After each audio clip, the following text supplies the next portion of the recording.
d'assurer la continuité de la défense de leurs droits et de leurs libertés.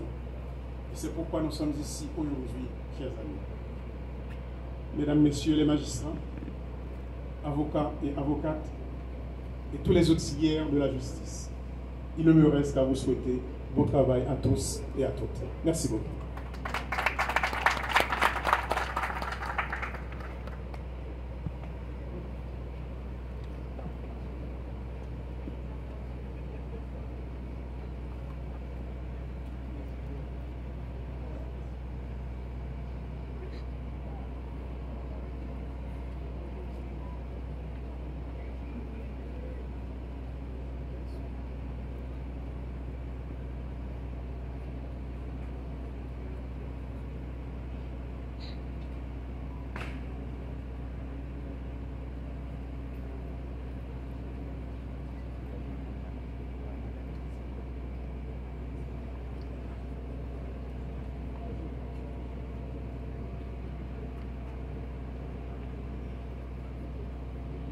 Ok, donc merci.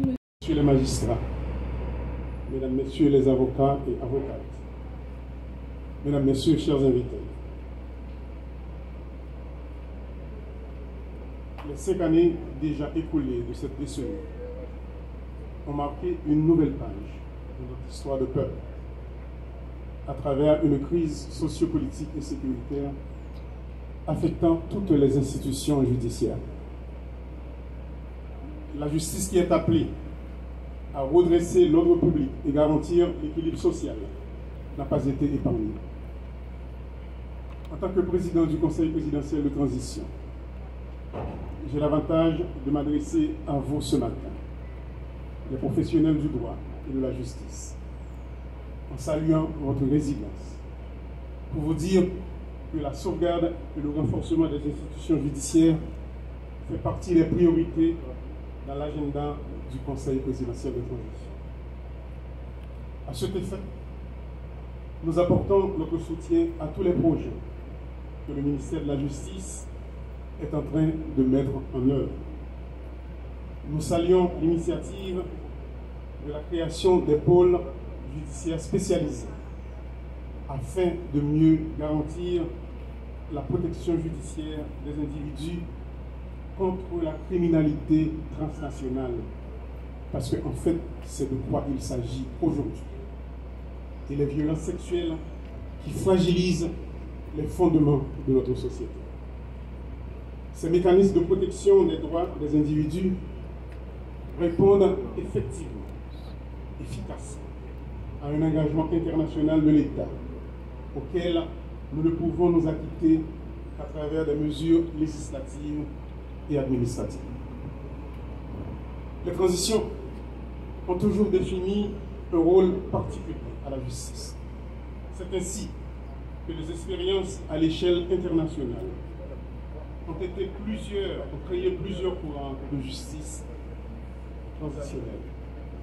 En Haïti, cette transition qui doit nous conduire à la réforme constitutionnelle et à l'organisation des élections ne pourra pas réussir sans la contribution de la justice, afin d'assurer la protection des droits et libertés de chaque Haïtien et chaque Haïtienne. Ainsi, bien sûr, que les garanties contre l'impunité.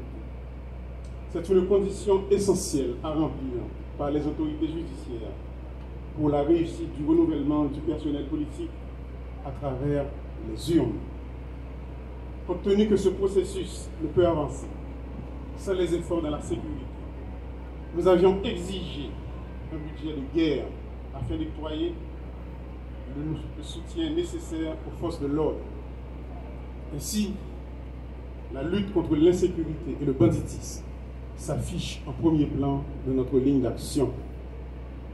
Nous profitons de cette occasion pour saluer le courage de nos policiers, nos soldats des forces armées d'Haïti, les membres de la mission de soutien à la sécurité qui sont sur le front au quotidien. Monsieur le ministre de la Défense, Monsieur le général des forces armées d'Haïti, nous sommes en situation de guerre. En fait, nous sommes ici, là, dans ce bâtiment, parce que nous sommes en guerre. vous avez le devoir et l'obligation d'utiliser tous les fils et toutes les filles de ce pays désireux de se battre pour cette terre de liberté. Sachez comment vous écrivez cette page d'histoire, parce que nous sommes en train de la faire là maintenant, cette page d'histoire. Et c'est pour ça, on a parlé avec le peuple haïtien. Nous disons, au niveau du Conseil présidentiel de transition, ensemble avec le gouvernement républicain, vous mettez en place une commission pour accélérer toute question de passation de marché, qui prend un peu de temps à cause de procédures qui sont faites selon les lois et la constitution haïtienne. Vous mettez la commission ça en place, c'est justement parce que nous sommes dans une situation spéciale. Une sensibilité profonde qui se situe au-delà de la douleur que ressentent ces victimes et au-delà même de la mort de ces victimes, car ils portent atteinte à la dignité humaine, ils portent préjudice à l'estime de soi, cette valeur fondamentale qui nous enseigne constamment que nous sommes tous des êtres humains. Il nous faut dire que ces crimes honteux engagent la responsabilité internationale de l'État, une responsabilité positive procédurale, dans le sens que l'État a pour obligation d'aller chercher les auteurs des infractions, leurs complices, et de les juger conformément à quelques rangs, à quelques grades qu'ils puissent appartenir. Le second pôle sera compétent pour juger des crimes financiers. L'année dernière, le CPT a adopté un décret, toujours dans le cadre du renforcement judiciaire, portant création de 5 nouvelles juridictions. Nous travaillons pour les rendre opérationnels. Nous travaillons sur la proximité de la justice, qui est la philosophie la plus fondamentale en matière d'accès au droit et à la justice. Et 10 parmi les juridictions existantes, c'est-à-dire parmi les 18 juridictions existantes, 10 d'ici l'horizon de la fin du mois de mai prochain seront dotés de systèmes d'énergie autonomes et d'éclairage.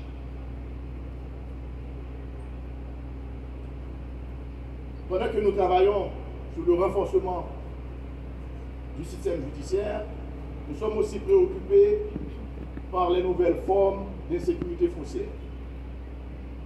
Mes amis, il n'est pas possible pour des gens sans foi ni loi pour un plaisir à voler terre, à caille, gens qui quittent le pays dans les circonstances ou bien gens qui vivent dans la diaspora. Nous connaissons qui ça coûte, qui sacrifice pour les gens bâtir un caille. Des fois, ça prend 20 ans, 25 ans de travail. Ça veut dire plus passer moitié dans le temps actif au monde pour travailler dans la vie. Et dans la diaspora, il est toujours difficile tout. Parce que c'est 18 heures de temps pour nous passer sous pied pour le travail. Il a fait taxi, 2 h, 3 h du matin. Et tout ça que nous rencontrons, c'est même parole là. Il a fait ça parce qu'il a bâti un caille en Haïti. Il a fait ça parce qu'il y a un projet. Parce que côté il y a ces corps qui sont là. Cœur n'est pas là. Il y a un projet pour retourner dans le pays. Pour nous passer dans un seul jour, pour voir les rêves, pour voir les projets, pour voir tout le travail, ça, nous ne pouvons pas accepter. Et nous venons dire tout le monde qui a une activité, ça, que la création, ça a fini. Nous demandons, tout le commissaire du gouvernement, et nous te disons ça déjà, nous mettons une cellule en place. Cellule, ça, qui est actif. Nous allons ouvrir une ligne pour nous recevoir plein de monde. Et nous avons lancé un message par notaire, apporteur, agent de l'ordre et tout le monde qui est associé à monde pour faire faux papier, pour ne pas faire récréation finie pour une mauvaise direction. Nous clair, nous ne pouvons pas parler de cas côté que un conflit foncier classique, il y a un monde qui a une prétention légale son bien et là fait valoir prétention devant l'autorité judiciaire. Nous allons parler de monde qui a des âmes dans qui prend la force, qui profite à un moment ça pour avoir les cailles, pour avoir les biens monde. C'est de ça que nous parlé.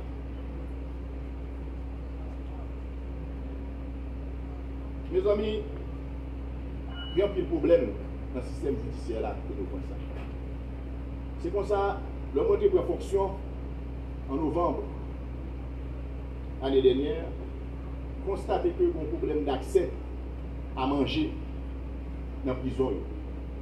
Et le Haut Commissariat des Nations Unies aux droits de l'homme a effectué une visite dans le sud. Nous avons partagé des photos avec nous, nous partagé des rapports. Organisation de droits humains, sonner sur sonnette d'alarme. Parce que manger, pas arriver à jouer un prisonnier, il y a des gens qui ont mouru dans le goût. Dans les recherches livrées par les DAP pour le presse, il y a des difficultés pour transporter parce qu'il n'y a pas d'accès à l'outil. Et dès lors, soit arrivé avec un grand retard ou bien pas de et par conséquent, c'est les gens qui ont bon cœur dans la communauté qui prennent soin des prisonniers. Nous avons ensemble avec tous les fournisseurs